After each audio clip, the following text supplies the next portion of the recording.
안녕하십니까. 서림신문 CBC 브리핑의 이석기입니다. 우리 고장 부안에는 해안 관광 상품으로 단단히 한 몫을 하고 있는 솔섬이 있습니다.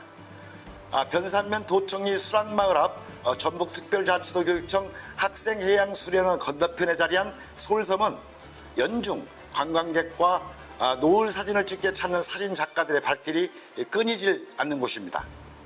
이곳 솔섬은 학생해양수련원 정문을 통해야만 들어갈 수 있습니다.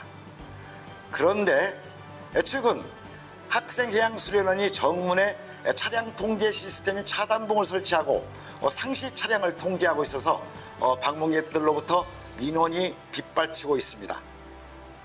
그도 그럴 것이 학생해양수련원이 들어선 이후 30여 년 동안 누구나 이로탈 통제 없이 이 솔섬을 드나들던 길을 막아버린 것입니다.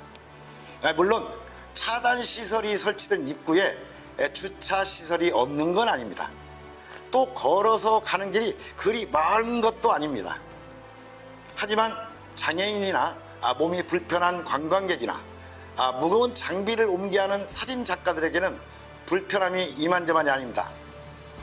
학생들의 수련시설인 만큼 안전을 최우선으로 삼아야 하는 것을 모르는 바입니다.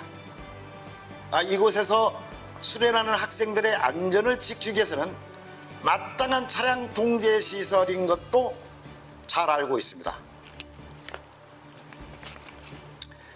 하지만 수련생의 이용이 없는 날까지도 관광객들의 차량을 통제한다는데 민원이 발생하고 있는 것입니다.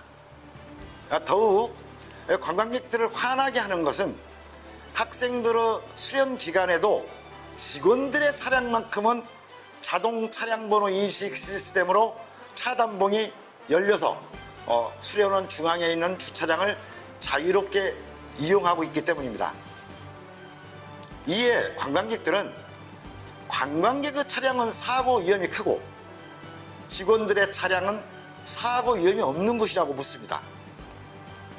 학생해양수련원이 차단봉을 설치한 솔섬 가는 길은 수백 년 전부터 이 앞마을 주민들의 삶의 터전을 오가는 생명의 길이었습니다. 솔섬 앞에서 나오는 각종 어패류를 채취하고 고기잡이 어선을 정박해 두던 곳이었는가 하면 어린아이들의 놀이터이기도 했습니다. 30여 년 전까지만 해도 우리 고장 부안의 읍면마다에는 두서너 개씩의 초등학교가 자리 잡고 있었습니다. 지금은 이농현상과 인구 감소로 학생까지 크게 줄어서 면 단위 지역의 경우 겨우 한 개 초등학교가 명맥을 이어가고 있는 실정입니다. 변산면의 경우도 분교를 포함해서 6개의 학교가 있었던 것으로 저는 기억하고 있습니다.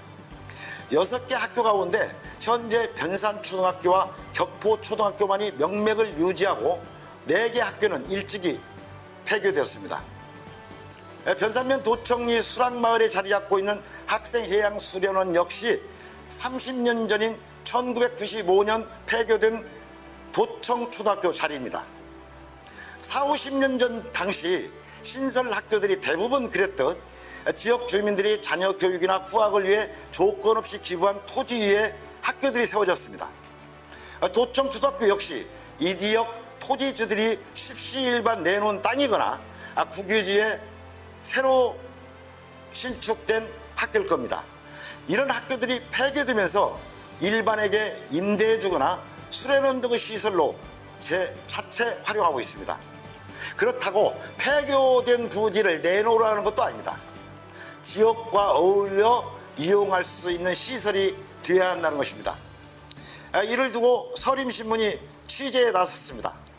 서림신문이 취재에 나서자 해양수련원 측은 학생들의 수련 활동이 없는 공휴일에는 차단시설을 해제하겠다고 저희한테 알려왔습니다. 관광객들과 부안 군민이 바라는 것은 공휴일뿐만 아니라 학생들의 수련 활동이 없는 날에는 무조건 열어두어야 한다는 것입니다. 부안군 행안면에 위치한 부안해양경찰서 인근에는 맛집으로 유명한 순대국밥집이 있습니다. 이 맛집을 찾는 차량이 얼마나 많은지 매일 이 맛집 앞 도로는 주차장이 되게 있습니다. 이를 지켜본 부안해양경찰이 수백 대의 차량을 주차할 수 있는 경찰서 앞마당을 공휴일에 맛집 주차장으로 내놨습니다.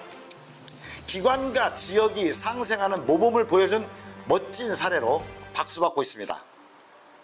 해양수련원의 차량 통제 지켜보겠습니다. 지금까지 CBC 브리핑이었습니다. 시청해 주셔서 고맙습니다.